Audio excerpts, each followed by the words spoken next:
میں ہندوستان میں رہ کر مسجد کے باہر ہندو کے ہاتھ سے مرنا پسند کروں گا، نہ کہ میں پاکستان جا کر مسجد کے اندر مسلمان کے ہاتھ سے مارا جاؤں۔ مذہب کے نام پر جو قتل و غارت ہو رہا ہے، مجھے ایک بندہ پسند آنے شروع ہو گیا ہے، اس کا نام تھا جواہر لال نہرو۔ سر آپ کو جواہر لال نہرو بھی پسند ہے، آپ کو گاندھی بھی پسند ہے، قائد اعظم پسند نہیں؟ میں بحیثیت شیعہ مسلمان انڈیا میں زیادہ سیف ہوں بنسبت پاکستان کے۔ سر آپ نے میری پوڈ کاسٹ میں کہا تھا کہ میرے نانا نے پاکستان آ کر غلطی کی۔ جی بالکل۔ تو سر اگر آپ کے نانا نے غلطی کی تھی تو آپ اس غلطی کو سدھار لیں، آپ انڈیا چلے جائیں آپ۔ جی ہاں، آپ لوگ بالکل صحیح دیکھ رہے ہیں۔ یہ جو پاکستان میں جتنے بھی فرقے ہیں، چاہے وہ شیعہ ہوں یا سنی ہوں یا پھر احمدیہ ہوں یا بریلوی ہوں یا پھر کوئی بھی ہو، یہ سب کے سب اس سمے پر اپنے آپ کو محفوظ محسوس نہیں کرتے ہیں پاکستان میں۔ یہ بات جب ایک ویکتی نے بولی جن کا نام ہے صبر جیدی، یہ ایک شیعہ مسلم ہے، انہوں نے پہلی بار میڈیا پر جا کر یہ بات بولی کہ میں یہاں پر سیف محسوس نہیں کرتا ہوں، پاکستان کی بجائے مجھے انڈیا میں رہنا زیادہ جو ہے نا وہ سیف محسوس کرائے گا۔ یہ ان کا اسٹیٹمنٹ تھا۔ جب انہوں نے اسٹیٹمنٹ دیا تو اینکر کا جو چہرہ تھا وہ دیکھنے لائق تھا۔ اور صبر جیدی ایک دم اسٹریٹ فارورڈ پرسن ہے، انہوں نے کئی بار ایسی باتیں بولی ہیں، جیسے انہوں نے کئی بار ان کا ایک بڑا اسٹیٹمنٹ بہت فیمس ہوا تھا جس میں انہوں نے یہ بولا تھا کہ میرے نانا نے بہت بڑی غلطی کر دی، میرا نانا نے بہت بڑی غلطی کر دی کہ ہم لوگوں نے انڈیا چھوڑ دیا اور پاکستان چلے آئے۔ اور ایسا کیول صبر جیدی نہیں ہے، بھلے ہی پاکستان کے لوگ سویکارے نہ، پر یہ بات سچ ہے کہ پاکستان کے لگ بھگ جو لوگ ہیں وہ اب یہ محسوس کرتے ہی کاش ہمارے پوروجوں نے یہ نرنے نہ لیا ہوتا۔ اگر آپ لوگ کسی یوٹیوبر کا چینل دیکھ رہے ہیں جو پبلک ریویو لے رہا ہے تو وہاں تک تو بات نہیں میرے سمجھ میں آتی، ہاں، پر اگر کوئی ویکتی ایسا ہے جو کہ بیٹھا ہوا ہے کسی سرکار میں بیٹھا رہا ہے، جیسے صبر جیدی ہیں، یہ سرکار کا حصہ رہے ہیں، یہ پی آر کے چیئرمین ہے۔ پی آر کا مطلب ہوا جیسے ہمارے یہاں سیبی ہے نا، security exchange board of India, جو شیئر مارکیٹ کو نینترت کرتی ہے، جو پالیسیز بناتی ہے، اس کے یہ چیئرمین تھے۔ جب کوئی ویکتی، اتنا بڑا ویکتی جو گورنمنٹ میں رہا ہو، وہ ویکتی جب کبھی کوئی بات کرتا ہے تو اس بات کی ویلیو ہوتی ہے، ٹھیک ہے؟ تو اس طرح کے میں ویڈیوز بار بار لاتا رہتا ہوں، اور جو پوڈ کاسٹ ہیں جہاں پر یہاں ان کی گورنمنٹ کے لوگ جن کی بات کا کچھ وزن ہے، کچھ ویلیو ہے، وہ لوگ کوئی ایسی بات کرتے ہیں تو میں آپ تک پہنچاتا ہوں۔ اگر آپ کو لگتا ہے کہ ہمارے جو ویڈیوز ہیں وہ آپ کو ریزونیٹ کرتے ہیں تو آپ اس چینل کو فالو کر سکتے ہیں، سبسکرائب کر سکتے ہیں۔ تو پہلے پورا ویڈیو دیکھتے ہیں پھر بات کرتے ہیں۔ ٹھیک ہے، اب ہم تو اس کی بنیادوں کے بارے میں بات کر رہے ہیں، ہم تو یہ بنیادی سوال کر رہے ہیں اب کہ بھائی ہم آج انڈیا میں ہوتے تو زیادہ سیکیور ہوتے۔ میں اس فیل کرتا ہوں کہ آج میں زیادہ سیکیور ہوتا۔ اب انہوں نے جو جہاں پر آ کر چیزوں کو بڑا سینٹیمنٹل ہو گیا، وہ یہ ہو گیا کہ جب وہاں سے زخمیوں کی ایمبولینسز آئیں تو انہوں نے ایمبولینسز کو روک لیا، اور ایمبولینسز میں انہوں نے کہا کہ دکھائیں، کارڈ دکھائیں کون شیعہ ہے کون سنی ہے۔ تو میں اس ساری چیز دیکھ رہا ہوں، اس کے اوپر میرا اس میں نے اس میں جا کر لوگوں سے بات بھی کرنی ہے۔ اب مجھے اس سوال کا جواب دیں، مجھے ایک سوال کا جواب دیں کہ شیعہ سنی جو بھی ہے اپنی جگہ پر ہے، کیا اس طرح کے ماحول میں کوئی اسٹیٹ باقی رہ سکتی ہے؟ نہیں سر، اگر حالات میں ایسے پوچھ ہی رہا ہوں۔ دیکھیے، میں نے آپ کو ایک پروگرام میں بہت پہلے کہا تھا کہ سب سے بڑا لیڈر جو آج تک انڈو پاک میں مسلمان پیدا ہوا ہے، اس کا نام تھا مولانا حسرت موہانی۔ میں کیوں کہہ رہا ہوں سب سے بڑا لیڈر؟ وہ ایک اس طرح کا لیڈر تھا کہ وہ مسلم لیگ کے پریزیڈنٹ بھی رہے، وہ کانگریس کے پریزیڈنٹ بھی رہے، ٹھیک ہے، وہ کمیونسٹ پارٹی میں بھی رہے، ٹھیک ہے، وہ پارٹیشن کے بعد پاکستان نہیں آئے۔ تو ان سے پوچھا مولانا، اور پارٹیشن کے بعد وہ اپنی سیٹ کانپور کی جیتتے رہے ہمیشہ، ٹھیک ہے، تو ان سے پوچھا کہ مولانا صاحب آپ پاکستان کیوں نہیں گئے؟ تو انہوں نے بڑا اچھا جواب دیا تھا جو آج میرے اوپر اپلائی ہو رہا ہے۔ انہوں نے کہا کہ میں ہندوستان میں رہ کر مسجد کے باہر ہندو کے ہاتھ سے مرنا پسند کروں گا، نہ کہ میں پاکستان جا کر مسجد کے اندر مسلمان کے ہاتھ سے مارا جاؤں۔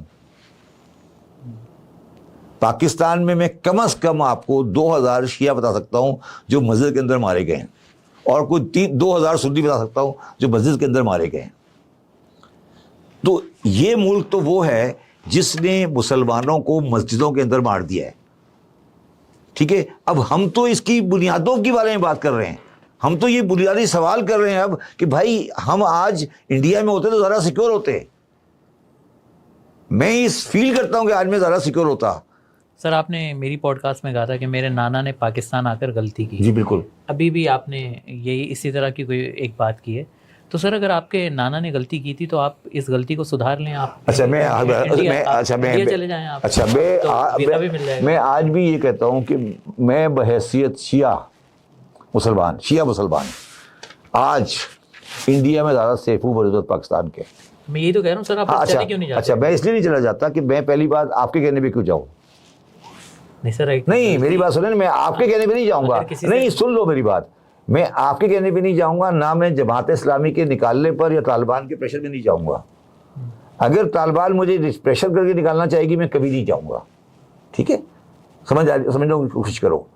میں یہاں لڑوں گا ان کے خلاف, نہ کہ میں چلا جاؤں. میرے چلا جانا میری شکست ہوگی. میں ان کی بدماشی کو مان لوں گا اور یہ مان لوں گا کہ ملک ان کا ہے. Try to understand. میری بات سمجھو نا, میری بات سمجھو میں کیا کہہ رہا ہوں. میں کہہ رہا ہوں کہ میرے نانا نے یہ غلطی کی تھی کہ ایک اسلام اور مسلم اسٹیٹ کے درمیان میں کنفیوژن جو جناح صاحب چھوڑ گئے تھے اس کو سمجھا نہیں پائے. ٹھیک ہے, اب آپ یہ کہہ رہے ہو کہ میں انڈیا چلا جاؤں. انڈیا جانا میری ریٹریٹ ہے نا, میں تو ان کو سیدھا کر دوں گا نا. میرا سوال یہ ہے کہ یہ سیدھا ہونے جا رہے ہیں. جو مجھے نیچے نظر آ رہی ہے نا اسماعیل ہنیہ کے جو مرڈر کے بعد مجھے چیزیں نظر آ رہی ہیں, میں آپ سے زیادہ دیکھ رہا ہوں. مجھے نظر آ رہا ہے کہ کیا ہونے جا رہا ہے. میں آپ کو مجھے بالکل صاف نظر آ رہا ہے کہ اسکرین پہ کیا نظر آ رہا ہے. مجھے اسکرین میں نظر صاف نظر آ رہا ہے کہ ایران کہاں تک جائے گا, سعودی عرب کہاں تک جائے گا, اسرائیل کہاں تک جائے گا. بالکل اسکرین بالکل صاف ہے ہمارے لیے. ٹھیک ہے, پاکستان کیا کرے گا ہمیں بالکل پتہ ہے. ابھی تک پاکستان کے میرے خیال 5-6 گھنٹے ہو گئے ہیں, 8 گھنٹے ہو گئے ہیں. پاکستان کا تو وزیر خارجہ کا بندہ بھی سامنے آیا ٹی وی پہ. نہیں مذمتی بیان آیا. نہیں مذاقتی بیان ہے, ٹی وی بندہ نہیں آیا. اچھا سر لاسٹ کوشچن, اگر انڈیا آپ کو جو ہے وہاں کی شہریت آفر کرے تو آپ قبول کر لیں گے؟ نہیں, انڈیا اگر مجھے شہریت قبول کرے گا اور پاکستان کی شہریت مجھے چھوڑنی پڑے گی تو نہیں کروں گا. انڈیا میں تو ہے ہی نہیں ڈبل نیشنلٹی. انڈیا میں ڈبل نیشنلٹی نہیں ہوتی. سنگاپور میں انڈیا میں ڈبل نیشنلٹی نہیں ہوتی. سر پاکستان کی شہریت آپ کیوں نہیں چھوڑیں گے؟ اس لیے نہیں چھوڑا. میں کیوں چھوڑوں؟ میرے ابا نے ہم نے بنایا ہے. آپ کے بڑوں نے غلطی کی. نہیں تو دیکھیں, میں چھوڑوں شریف آدمی کے لیے چھوڑ دوں گا, بدماش کے لیے نہیں چھوڑوں گا. میری بات سمجھ نہیں رہے. اگر شریف یہاں آ جائیں گے میں چھوڑ دوں گا ان کے لیے, شاید چلا جاؤں. مگر یہ بدماشی سے آ رہے ہیں نا, ان کو نہیں آنے دوں گا.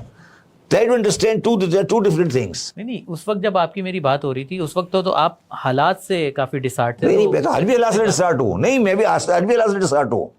میں تو کہہ رہا ہوں غلطی تھی. میں تو آج بھی کہہ رہا ہوں کہ پاکستان کی کریشن اس ٹائم کی رانگ نوشن تھی, مذہبی بنیادوں پر بنانا غلط تھا, اور بنگلہ دیش کا بننے کی بنیاد اس کو صحیح ہو گیا تھا. اور میں آپ سے پھر ایک اور بات کہہ رہا ہوں, یہ آپ لوگوں کی غلط فہمی ہے کہ پاکستان اس لیے بنا تھا. میں آپ کو دوبارہ ریکویسٹ کرتا ہوں اور سب کو ریکویسٹ کرتا ہوں کہ 1940 کی لکھی ہوئی کتاب, 1940 میں کتاب لکھی تھی بی آر امبیڈکر نے, Pakistan and partition of India. Pakistan and partition of India, وہ کتاب پڑھیں پھر آپ کو سمجھ آئے گا پاکستان کیوں بنا, کس نے بنایا. اور عائشہ دلالی کی کتاب پڑھ لیں کہ پاکستان کیوں بنا اور کس نے بنایا, یا کتاب پڑھ لیں. دیکھیں میں کہنا نہیں چاہ رہا تھا مگر میں آپ کے آج پروگرام میں کہہ رہا ہوں, اب مذہب کے نام پر جو قتل و غارت ہو رہا ہے اس کو دیکھتے ہوئے مجھے ایک بندہ پسند آنے شروع ہو گیا ہے. اس کا نام تھا جواہر لال نہرو. کیوں سر آپ کو جواہر لال نہرو بھی پسند ہے, آپ کو گاندھی بھی پسند ہے, قائد اعظم پسند نہیں؟ مجھے گاندھی کے بارے میں نے کوئی بات نہیں کی.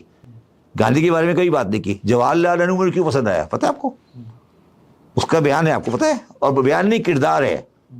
اس نے کہا میں کبھی کسی مذہبی عمارت میں داخل نہیں ہوا زندگی میں.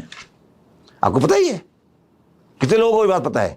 جواہر لال نہرو ہندو اسٹیٹ کا فائنانس منسٹر تھا, پرائم منسٹر تھا.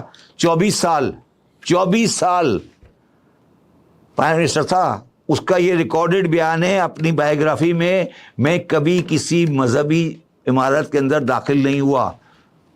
یہ کہا ہے اس نے.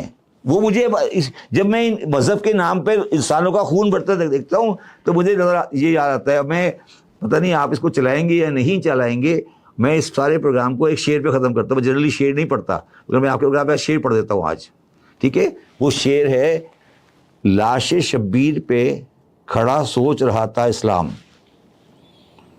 لاش شبیر پہ کھڑا سوچ رہا تھا اسلام, فائدہ کیا ہوا کافر کو مسلمان کر کے. اس یہ یاد رکھنا کہ کبھی مسلمان کو مسلمان نے نہیں مارا. چلیں سر یہاں پر اختتام کرتے ہیں, انشاءاللہ دوبارہ بھی آپ سے ملاقات ہوگی. Thank you. پورا ویڈیو دیکھنے کے بعد جو سب سے شاندار پارٹ تھا اس ویڈیو کا, وہ آپ کو کون سا لگا؟ مجھے تو سب سے شاندار پارٹ وہ لگا جب اینکر کا جو چہرہ تھا وہ جب لال ہو رکھا تھا, وہ دیکھنے میں مزہ آیا مجھے. اس کے علاوہ صبر جیدی جو ہے نا, اس سے وہ اینکر جو تھا اس کا یہ ماننا تھا کہ صبر جیدی کچھ بھی ایسا بول دے کہ جس سے یہ لگے کہ وہ اپنے اسٹیٹمنٹ کو جسٹیفائی کر رہے ہیں, پر انہوں نے ایک بھی اسٹیٹمنٹ ایسی نہیں دی ہے. اور پاکستان کی استھتی ہے ہی ایسی. پاکستان میں آپ اکثر کر سنتے رہتے ہوں گے, کبھی یہاں بم رکھ دیا, کبھی وہاں مسجد میں بم رکھ دیتے ہیں, سیاہ سنی کے, سنی سیاہ کے, دونوں مل کے احمدیہ والے میں ہے نا, تینوں مل کے بریلی والے میں, تو یہ سب وہاں چلتا رہتا ہے. پاکستان جو ہے نا یہ پھکا ہوا کارتوس ہے, نہ اکانومی میں ہی یہ کچھ ہے. اس کے علاوہ اگر آپ پورے سناریوں کو دیکھیں گے تو پاکستان میں رہنے لائق کوئی جگہ ہی نہیں ہے, کوئی بھی نہیں رہنا چاہتا, اسی لیے پورے پاکستانی اس سے بھاگ رہے ہیں. آپ پورے دیکھیں گے تو جس سے بھی بات کرو گے وہ چاہتا کہ کسی طریقے سے مجھے ڈنکی مار کے یا کسی بھی طریقے سے کوئی ایک آپشن مل جائے جس سے میں دیش چھوڑ کے باہر چلا جاؤں. کیونکہ پاکستان جو ہے نا یہ ایک پلاٹ ہے جس کو لوگ جو ہے نا اپنے حساب سے یوز کر رہے ہیں, اپنے حساب سے بیچ رہے ہیں. DHA کیا ہے؟ DHA یہی تو ہے پاکستان کا. تو اس طرح کی اسٹیٹمنٹ اب آپ کو جب بڑے لوگ ایسا اسٹیٹمنٹ دیتے ہیں, جیسے صبر جیدی ہو گئے, صبر جیدی چونکہ اکنامسٹ رہے ہیں اور CA ہیں, ساتھ ہی ساتھ یہ FBR کے چیئرمین بھی رہے ہیں, یعنی گورنمنٹ جو پالیسیز بناتی ہے اس کا حصہ رہے ہیں. جب کوئی گورنمنٹ بیٹھا ویکتی ایسی بات کرتا ہے تو یہ اسٹیٹمنٹ میٹر کرتی ہے نا. اس طرح کے ویڈیوز میں آپ کے لیے لاتا رہتا ہوں. اگر آپ کو لگتا ہے کہ ہمارا کنٹینٹ جو ہے نا وہ دوسروں سے بہتر ہے, اچھا ہے, آپ کو ریزونیٹ کرتا ہے, تو please do like, share and subscribe. ملتے ہیں. Hope for the best. Jai Hind, Jai Maa بھارتی.